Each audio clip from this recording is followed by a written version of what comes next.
Welcome to another episode of An Accidental Podcast. On this episode, I'm chatting with Ash Thomas, who I met through a Her Trails run quite some time ago now, and she is an absolute force to be reckoned with. She is, I still am in awe of anybody that can push a pram with a toddler up a hill. Especially one in the Dandenongs. So she is an absolute weapon out there with a pram, and it's clearly making her a lot stronger. In this episode, we touch on all things, trail and community and motherhood and what the space looks like for women out on the trails. And it was an absolute honour to have her on for this episode, and I hope you enjoy listening to the chat that I had with Ash Thomas.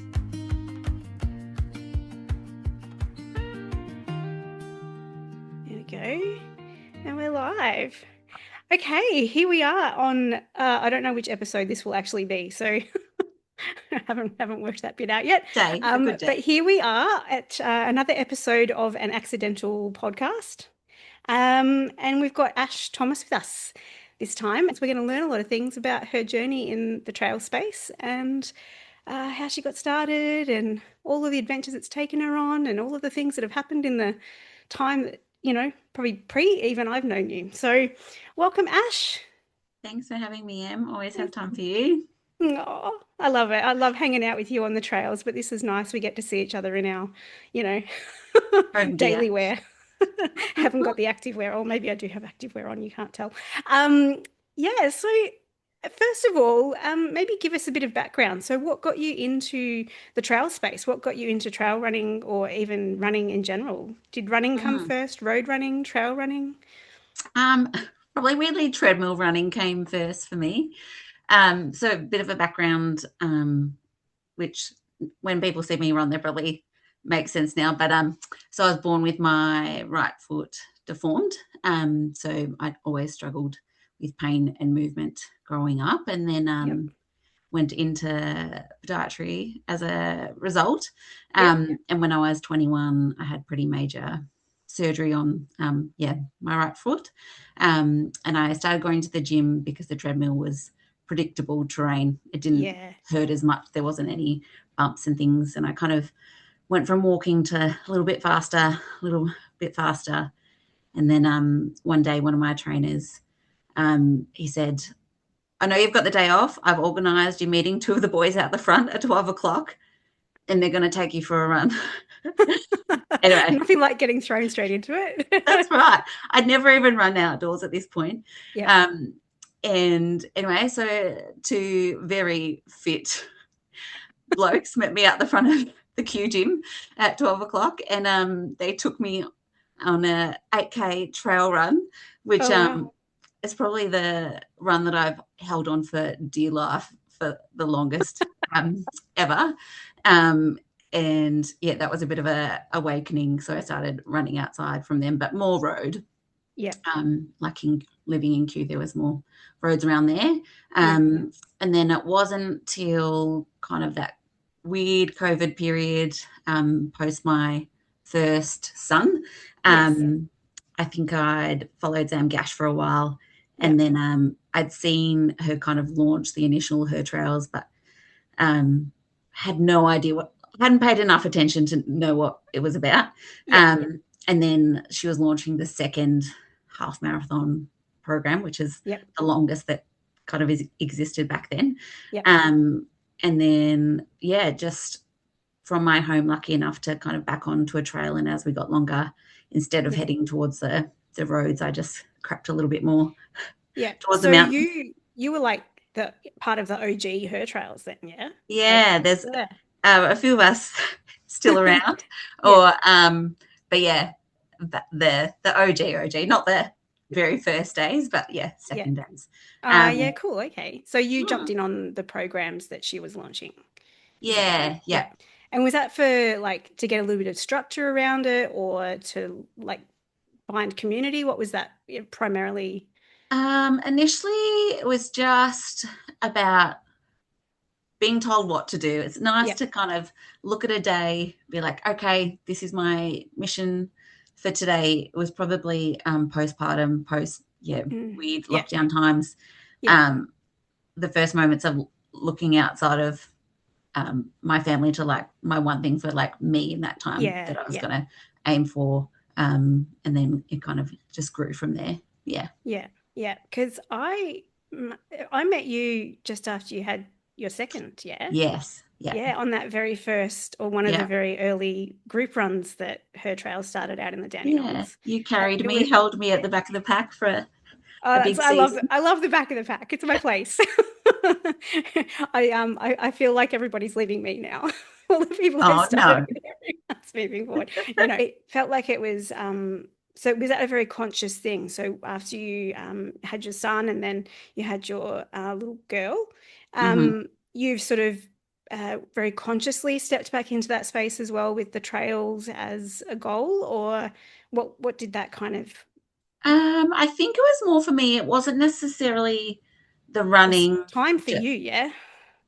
It was time, but also it's the one thing that really discovered that when I'm running, but particularly when I'm running on the trails, is when just my heart, my soul, my mind is at peace and I've found a break. So it's particularly Yeah. like postpartum, it's the one thing that I'd held on to during pregnancy is like I Yeah. just needed it for the depths of my soul. So it wasn't necessarily the Yeah. running, there was no distance. It was more just Yeah. the time on feet that made me feel more present and made me a better person was the Yeah. initial goal. Just needed it Yeah. to survive. Yeah. Oh gosh, yeah. It's been a long time since I've been freshly postpartum, but I remember that feeling of needing to have something for yourself to Mm, recenter yourself because you give so much of yourself, especially in those early sleep deprived recovery, all of the things of motherhood. mm. So at that point, so trails, had you done a lot of events in that space, or is that more of a recent thing, or it was just more of a mindset, health, Um, mental health kind of thing for you for a long I time? think for Or me, the events now I love like a really good anchored goal, but it yeah, wasn't really my thing. I'd done Roller Coaster 23 pre, I think, my daughter, yeah, and that was my first ever trail event. yeah, And then, I haven't really done lots of events, but now yeah, it's more the giving me something that I can consistently show up for. That's kind of the anchor of why you keep showing up on the other days. It's not necessarily the event in itself, but it's just kind yeah. of maps the rest of the time out around that. Yeah, yeah, I can relate to that. The girls, the girls, the community around, like especially out in that space, um, we're all quite enabling. I think as soon as somebody has a goal, everyone kind of jumps on board to help people achieve that goal, whatever that kind of Mm, looks like. So what kind of role has that played in how you've approached what you think you're capable of or what you want to mm, achieve, or because you're as much a support for people and a motivator and an energy behind backing people as you are on that other side of being the one mm. out there doing it as well. Thanks, Em.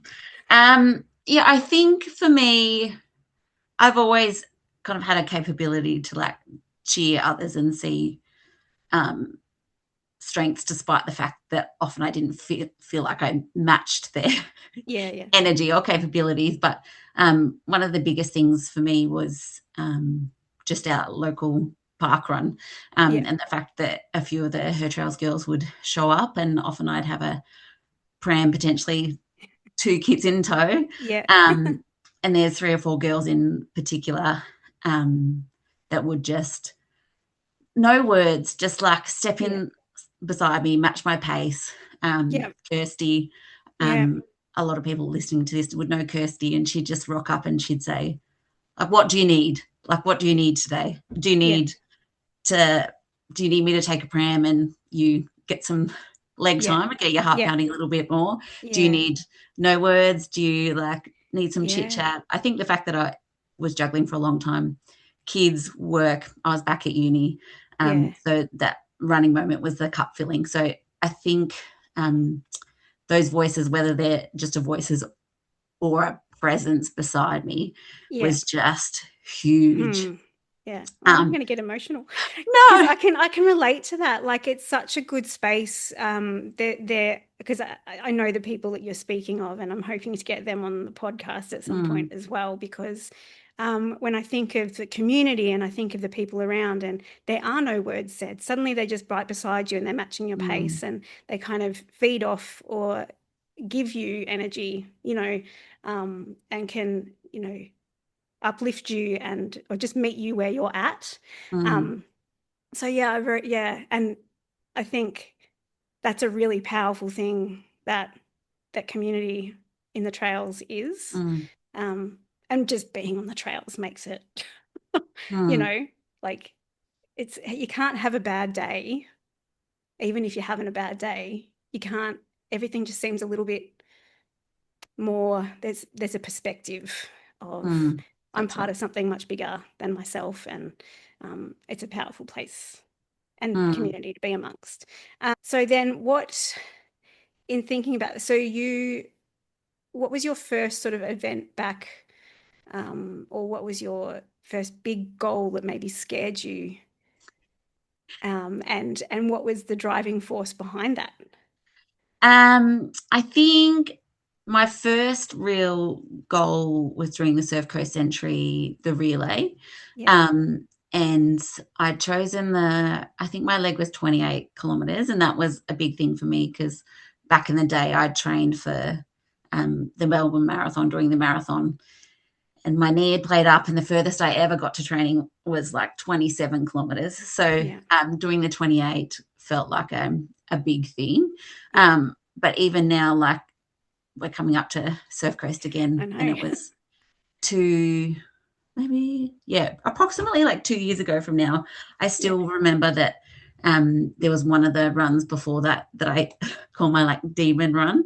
And I think it was such a goal that I had wanted, but the fact that you're in a relay, you feel like potentially you're going to let other people down. It's not just your own race. You're running a race that, despite the fact that I knew in my heart of hearts no one actually cared, and they're fully present to cheer each other on. But I think there's one Her Trails run that I just remember just being an absolute mess, and I think Sam had come up alongside me and just spoken some hard truths, and left some demons out on the trail. And even now, we ran at that space on the mountain the other day, and I was like, wow, like, it's amazing how, despite the fact that I've done bigger runs since then, but that really was my like big moment, like your awakening maybe, or like what you're capable of.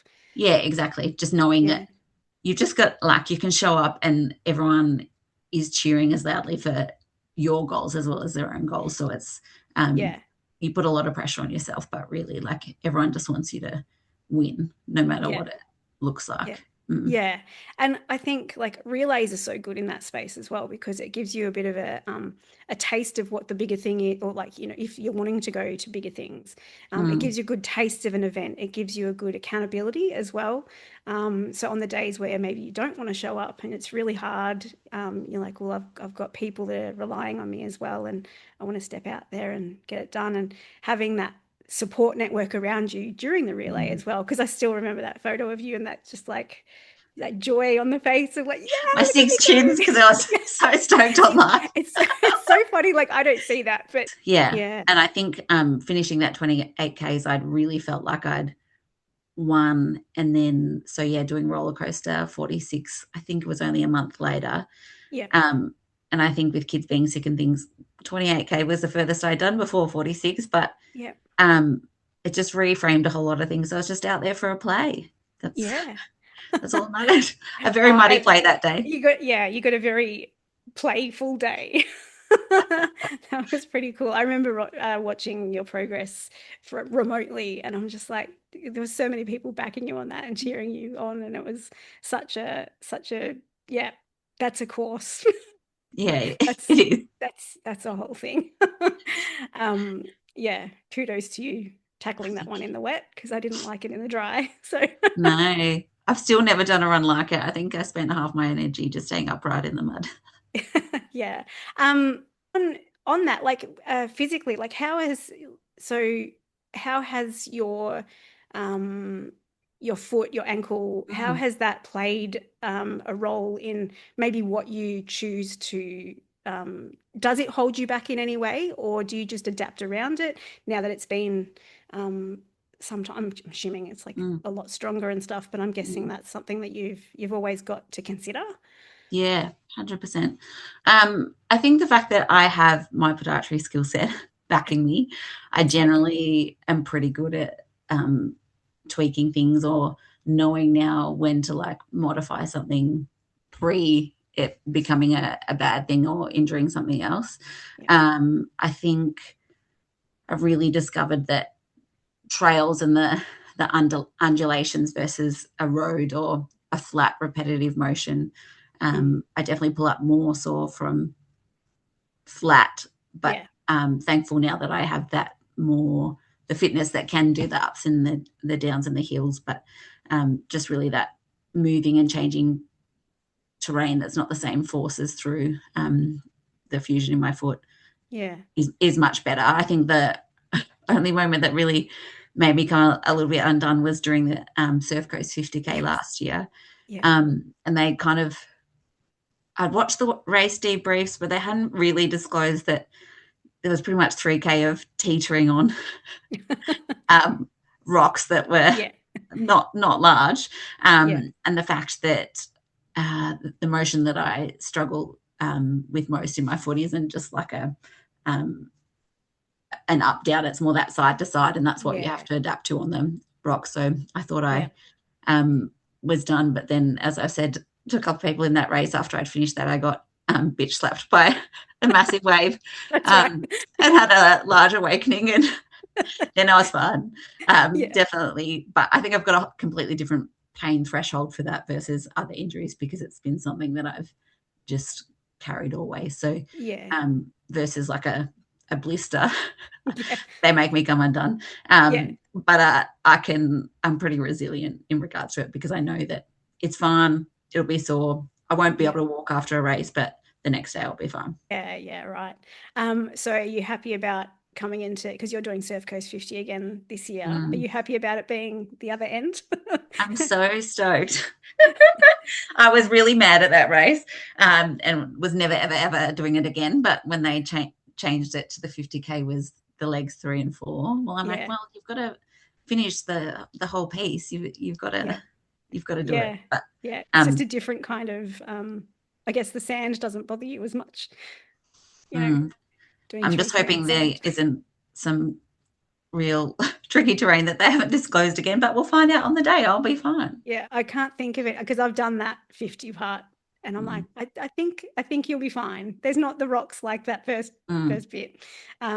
Yeah. So is that the only reason that you've gone back to do so you're doing the other end of it and then you can say, Yeah. done both Doing bits? the other end of it, but also one of my best friends, Jen, she kind of picked up running, or she had done some running, but has now entered the field Ooh, and decided that she thought she wanted to do the 50K, yeah. which is incredible. The furthest race she's done is at the 14K at Warburton. So the fact that she's now Oh doing my a 50 gosh. is huge. But it's just the fact that, yeah, having seen that others have cheered me and it's made such an impact on moments in my life other than running, Mm, to be able to cheer someone else to yeah. a goal and know that that's going to lift them up in other areas also is pretty special. So yeah, I think back because it's just an incredible playing field and it's such a good vibe, but yeah, nice to be able to cheer someone else, but also have the mental strength to know that you've done it, Yeah. you'll be okay, and nice to do it with that comfort sitting there despite the fact that it won't feel easy when I'm doing it. Yeah. And it's because it's at that different end too. Like, Mm. had you done any, no, because in the relay you haven't done that end as well. So Yeah, so I did leg 2 when I did do yeah. the relay, so it'll all be new. Yeah, have fun. Mm, Like there's I some will. really fun, there's some super fun bits in there. Um, so then thinking of that, because I know what you've got planned for next year and stuff. So what was it again? I want to think it's like I feel like there's a real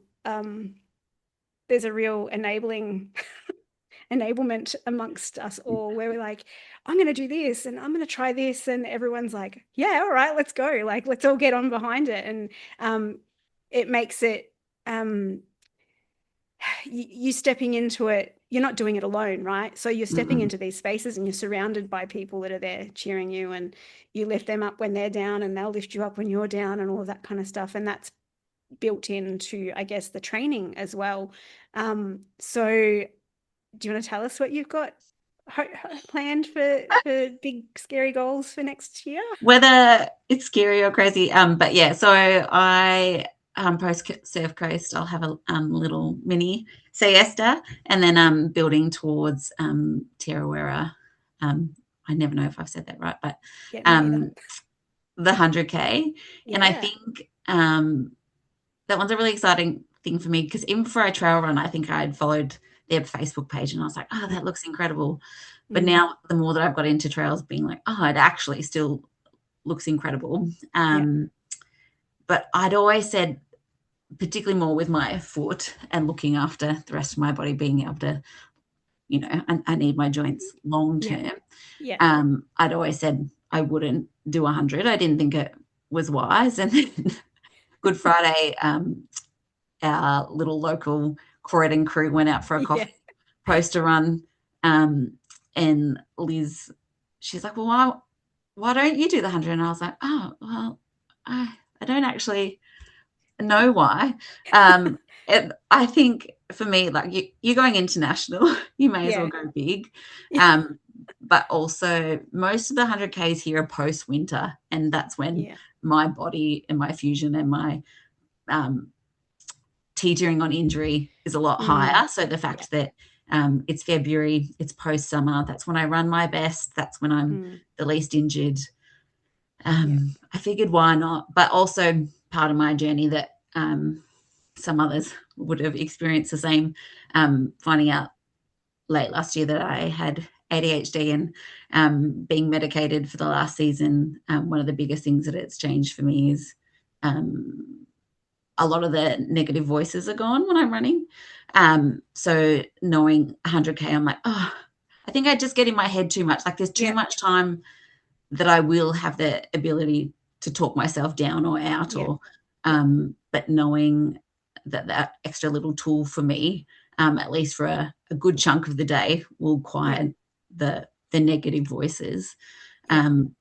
which would have been a big barrier for me. I think, yeah, why not? Yeah. Let's go. It's a long time. It's a long time out there. There's going to be Mm, I don't know lots how of you do it, Em. places that neither do I. There's a lot of places that the mind is going to go Mm, and come back from. And I think that's the really interesting thing. And you would have probably found it with the 50Ks and the 46 at roller coaster as well. Like, um, your mind does go to places, but it doesn't stay there forever. mm, And it's really hard. And it's only, I guess it's only something that kind of happens with experience, right? The more you do it, the more tools you've got in your toolkit to be able to draw upon.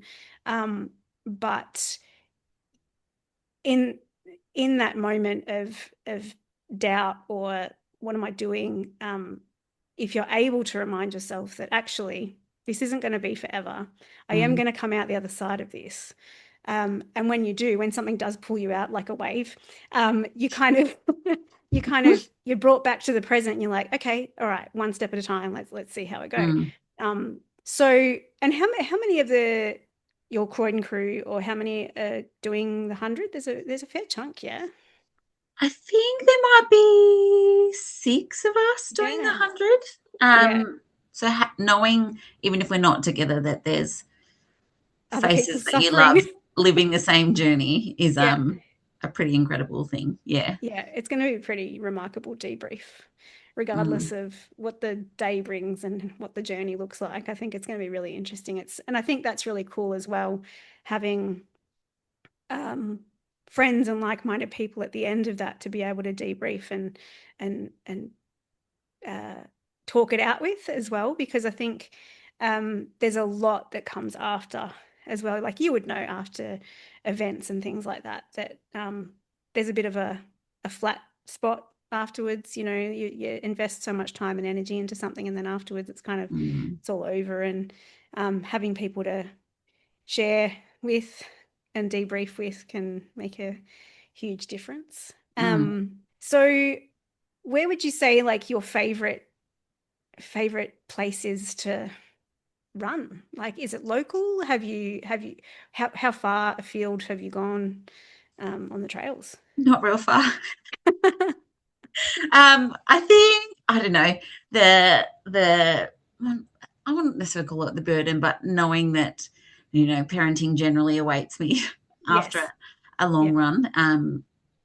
I don't feel like I've missed out not going away for as many races, or I've really enjoyed being able to sleep in my own bed, or not be far from home, but also just support the local running space, because it is a pretty incredible thing. So I think the furthest is Anglesea, what, 2 hours from home. But I think also for me, in this season, balancing running and being present at home, particularly even just our local park run, getting to know the community through there, is been a pretty beautiful thing, just for even outside of life. But Mount Dandenong is pretty, I mean, it's incredible. A pretty good spot to have to go and explore and run along, because there's so many spaces within that you can explore. And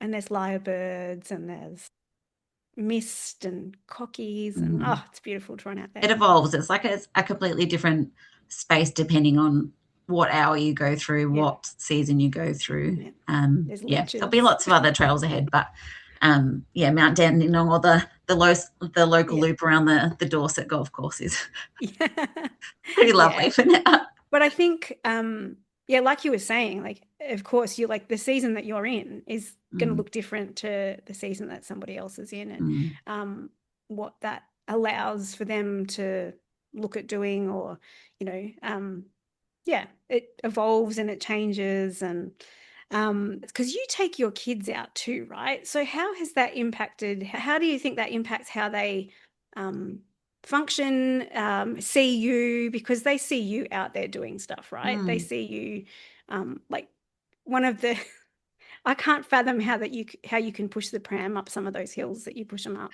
And like you were saying, how like you can't believe how quick you're getting at times and stuff. And I'm like, I can, because if you're running without a pram. Bring a sled push. Like your kids see that. So that's like legacy right there. How do they relate to the space, relate to the outdoors? How do they relate to, you know, what mum's doing? It's definitely evolved over the last couple of years, and it's taken showing up for it to change. Initially, it was just that mum guilt was so hefty. Our life was busy. It was kind of, I felt like I had to earn going for a run. So if I was going to go for a run, I had to take one of the kids. I didn't necessarily have to take one of the kids, but taking them and feeling like, initially when I'm leaving, like, I've got to like take one of the kids, but then really enjoying it. And I think for me, having the ADHD, realizing that running was one moment that my mind was quiet. And I think when I got used to taking the kids, I realized that, when I'm in that consistent movement, my mind is the most peaceful. Or outside, it felt like just little nuggets in time that out the rest of the day, it was the moment that I felt like fully present for them. Because, when you've got pushing the pram, you're not necessarily going really fast. So feeling like my mind is clear, I can answer all the little questions that normally would feel like a lot. And then just seeing over time them become to like love it and fight over who gets to go, who gets to be the one that's in there. But even like those few people that I talked about at Parkrun, seeing their voices now come out in my kids. Yeah. There's a couple of times that it's the community around the children as well. Like it's great. There was the council now supports having lights on at our local track one night a week, and they have a little party to start. So I took the kids down this year, and I was running with them and just listening to my daughter yelling at another couple of the girls, and my son like, great job, like you're doing amazing, you're so good, like, but seeing that obviously they're the voices and the encouragement that they've heard, and the fact that it's now impacting their world, it didn't feel joyful at the start, but seeing those moments now, I'm sad that I feel like, well, the pram journey is almost done, I think, but it'll just change, and they're moving with me in different ways. But it's been incredible to see that it's opening their eyes to a different aspect of the world from, the days that were hard, but now they're like treasures, if that makes sense. And it's I mean, like, especially in this like digital kind of age that we live in, having that time of being present and being outdoors and being part of community and stuff, like it's a really impactful thing. And I know like I didn't have running when my kids were little, like I didn't really do it, but the camping and being away and doing things outdoors with them was definitely it's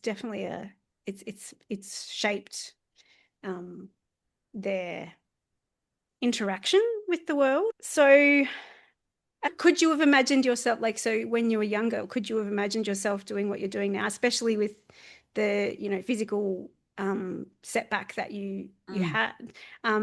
Were you active before that? Were you able to be active before the surgery?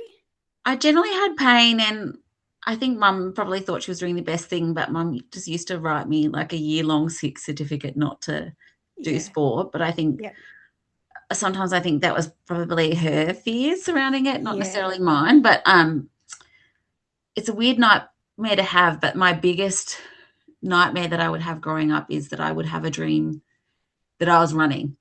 And I'd wake up, and many times I remember just sobbing, being like, well, that's stupid. Like, that's so unfair that I dream about that, because that's just not a reality for me. So movement now, despite the fact that I used to say I'm not that fast, but I would say that I've definitely consistency. I've got a lot speedier over time, but I think knowing that, it feels such a gift now to be able to move my body, even though they don't all feel incredible, is huge. But probably the thing, I see, that's a mindset thing too, right? Like you would approach it so differently than, say, someone who has taken that for granted their whole life, like of being able to move and run and all of the things. Like you'll be like, I get to do this. Like this is it's a different mindset. It feels like a gift. And I think my biggest awakening, even from people you'd see running, or even just group runs, the girls at the head of the pack that often had a different body shape than mine. But now knowing that even when someone's faster, even when someone's ahead, even if they look like they're killing it, everyone's always got their hard. It doesn't matter where you are in the pack, like they've still got the same demons that will get them on days that get you, and that hard, and what is for you at one point versus a different point, there's always going to be that point that you feel like it's still hard. The bar changes, it moves. So I think it never really gets easier. It just becomes a different kind of hard, or just the reality that we're all there, all present, and everyone has their own hard. So I think initially my hard was like, I'm chonkier than some of the girls on the trail. I move differently on the trail. But everyone's got their moments, whether, it's their marriages, it's their work, it's their family, it's their whatever. We're all just the same kind of people. Like that, yeah, the playing field is level, I feel now in Yeah. my mind, versus Yeah. having those that are elite and those that not. Well, we're all just Yeah. people. We're out there for a reason. We're out there for Yeah. something. Yeah. Yeah. The cool thing, like I've said this before in other conversations that I've had, the cool thing about trail running is that there doesn't seem to be one shape or size or Mm, age or anything. Like, like, and it can be so individual. Like you can set your own goals amongst it. You can, you can do your own things, and something that I would find more challenging, somebody else might find, I don't want to say easy, but it would be less challenging for them. Whereas, something that I find um, quite within my limits, somebody else would find difficult. Like, mm, and it's it's this constant learning of actually we're all just showing up the best we can on any given day, and it doesn't kind of matter where we're at. And that's the cool thing about like the community amongst events and just on the trails. Like when you're out there and you're coming across other trail runners, like how friendly are they? So mm, great. That's the other thing I guess I kind of want to touch on, because as women, right, on the trails, um, obviously there's different things that we have to consider, right? mm, And there's things at the back of our mind that I guess are never going to go away. And I don't know if there's really a solution to any of it. I feel a bit maybe not defeated in that, but I think unless society as a whole has a huge change. But what do you think? Um, how would you try and explain to someone who doesn't understand that, or like the men in the space, what would you ask of them to help in making the space safer or mm. more, to make women feel more confident and able to step into that space? Maybe yeah, I'm trying to get it. I think we as women can be screaming, you know, we want to feel safe, we want to be out there, we want to be doing things. But I think coming from the men in that space, what would you ask of them to um, support us, I guess, in that? Mm. Um, I think just taking a hot minute to like think about it, because I think Yeah. so many, intentionally or not, just take the fact that they can feel safe when they jump out the Yeah. door, or Yeah. they can often run when it's dark, when it's light, Mm, by mm, themselves, for granted. I yeah. think seeing that it's something that it's hard that, people can't be aware until they've lived something Mm, that makes yeah. them aware.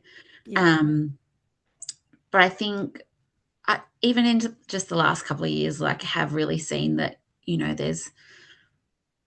there are spaces being created that, at night time, like the track having the lights on, or Mm, even seeing that, us Korean girls, which now there's a couple of fellas, but the fact that really we've had to meet together yeah. with our head torches as a pack Yeah. to move around and be able to run, not on the main Yeah. roads. I think even Yeah. um, girls being boss babes and making the effort to Mm, make mm, each other safe. I yeah. think sometimes that helps bring the awareness, or allows the extra thought, Yeah. for those that already do feel safe, on like, oh, hey, yeah, that makes sense that you need Mm, that, but yeah, it's not fair that you need that. yeah. But I think even just girls standing up for each other and creating space to allow those safe moments, Yeah. allows it to be a wider discussion in the community. And, Yeah. I've been on runs that, you've got your head torch, it's really dark. You don't know if someone's safe or unsafe as you approach them, and you've got to run past Mm, them. yeah. The ones that do say hello or don't say hello, sometimes I wonder, I'm like, oh, well, I can't tell if I feel safe or if they acknowledge me or not. Yeah. So Yeah. Yeah. I think it's those bigger moments often Yeah. than the little ones. But Yeah. yeah, I feel unfortunately, like it's it's, just going to yeah. take time. Yeah. And I think the running space it feels like it's evolving really quickly in the Yeah. area in some moments, definitely Yeah. not in others. And lucky enough that, I do live in a suburban area. Yeah. versus other people that live a little bit further out. So it's Yeah. easier for those moments to happen. But Yeah. I think Yeah. it's just, the discussion, and often, well, if the girls don't do it for themselves, no one else will. Yeah. Right. So, standing up for the girls, and then I Yeah. think motion can only come from that, but Yeah. it's going to be slow. This is the thing. I'm like, I don't know if there's an answer. Mm. I really don't. Like, society as a whole would need to shift, and yeah. I It's think tricky. even it feels silly, but like I used to head out for runs in my head torch, but be like, oh, I used to wear all black.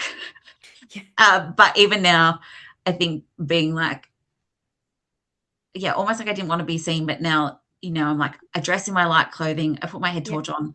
I'm Yeah. not, I am there, I'm out for a run. I'm not like hiding. If Yeah. anything, I want people to notice that, this runner's had to stick to main roads, or she's had to dress bright. Like, Yeah. I don't know, just, Yeah. it's not necessarily a Yeah. voice, but it's the other actions that speak Yeah. loudly. Yeah. Yeah. I think it's a space in a conversation I think is going to evolve and grow, and hopefully will be nice to feel safe out there. So sort of coming around now to kind of closing off, when, and I feel like we've kind of touched on it a little bit anyway, but so what's something that you would say to maybe 5 year ago, 10 year ago Ash, to what's advice that maybe you would give to yourself back then, coming from current present Ash, maybe in the thick of, the hard times in the postpartum days, or even, pre-running? Like, what's something that you would say? What advice would you give past Ash to, get her on her way into the I space? think I probably, I was talking to this about one of the girls the other day. I know that when I turned up those original group runs, particularly post number 2, often all that would be repeating in my head to make me feel like I belong, I just kept repeating, like, mind of a runner, mind of a runner, mind of a runner, like, how you don't feel like you fit, but you want to be here. Like, your mind, like, if anything, you want this probably more than some people are here today. But I think probably I would just say that you belong. Like, it doesn't matter that what cookie cutter shape, like how you've been cut out. Like, you want to be there, go. It's not, just like putting away the expectations or the stereotypes. I think I'd probably just, you belong, we belong, versus like mind of a runner. I think for me, as much as it was like like the train that could, it comes with like negative connotations towards like the image of my body at the same time.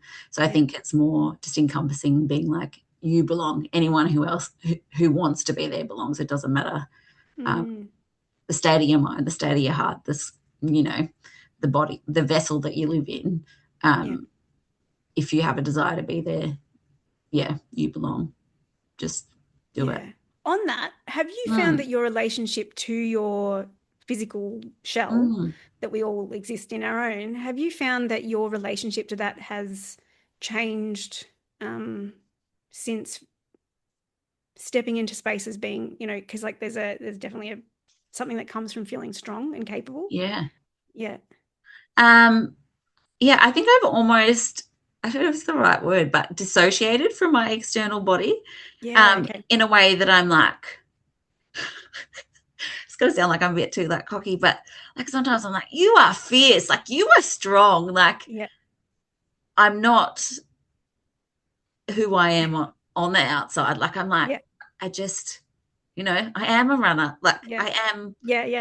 I can pounce and play. I can just have my fun. I'm just, I think sometimes, I used to like think about, and I'll always have roles, what gear I wore to the mountains that showed my roles. And now I'm like, oh, I'm more comfortable when I like tuck my shirt in. My front hangs out, but geez, I feel comfortable. So let's go. I think you hit a nail on the head, I think, with that dissociating from It's like how you internally feel. Mm. But how you internally feel, I think it projects outwardly, right? Mm. So people, and generally what we see in ourselves, other people don't see in us anyway. Like we're much more critical of ourselves and, how how our legs look in a photo or whatever. Mm. And like you were saying, like I don't think we allow ourselves to feel that pride and to feel that, that cockiness of like, look what I did. Like, look what I can do. Look what I can achieve. Like, yeah, I think we need to embrace that. I think we need to take up that space and be like, hey, look at me. I did something or I'm doing something. And I think that, that impacts how other people view us as well. So. But it's definitely the other voices that allow those words to be said to yourself. Like it's those around you that, have shouted and cheered and pointed those truths out that I think that's true. Yeah. helpful when we say them out loud to others, because then they evolve for us too. Like we're not always perfect. We don't always feel those days, but I think it's worthwhile celebrating when we do feel good and we feel like we did well. Yeah, absolutely. Yeah. Well, from my perspective, you're an absolute badass. So thanks, Em. It's so inspired by you. Inspired by the one and only.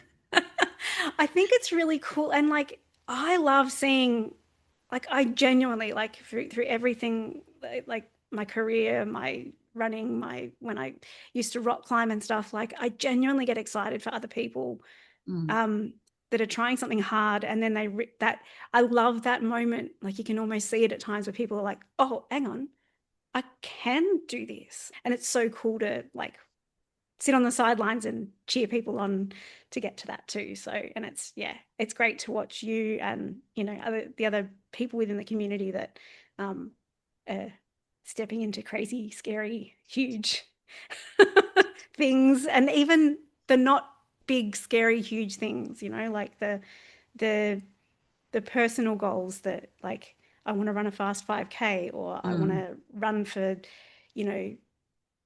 2K without stopping, or I want to run up that hill. Like, it's so cool watching people achieve little things along the way. So it's pretty special. Yeah, it's a great community. I love it. Cool. Awesome. Thank you so much for joining me. And I'll look forward to seeing you out on the trails, and you can zip off ahead of me and I'll ring up the rear. Nah. We'll have a good old chat. Awesome. Thank you so much. Thanks, Em. Appreciate it. Thanks.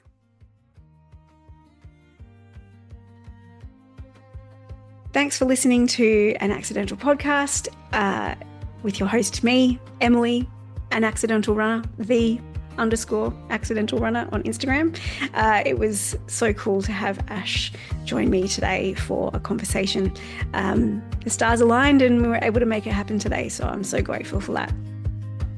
Please don't forget to like, comment, share if you're enjoying this content, and if you know of anybody that deserves to be highlighted, that is someone out there who is trying hard things, doing hard things, and you feel like they could have a light shone on them, please let me know. But for now, thanks for listening, and I will see you next time.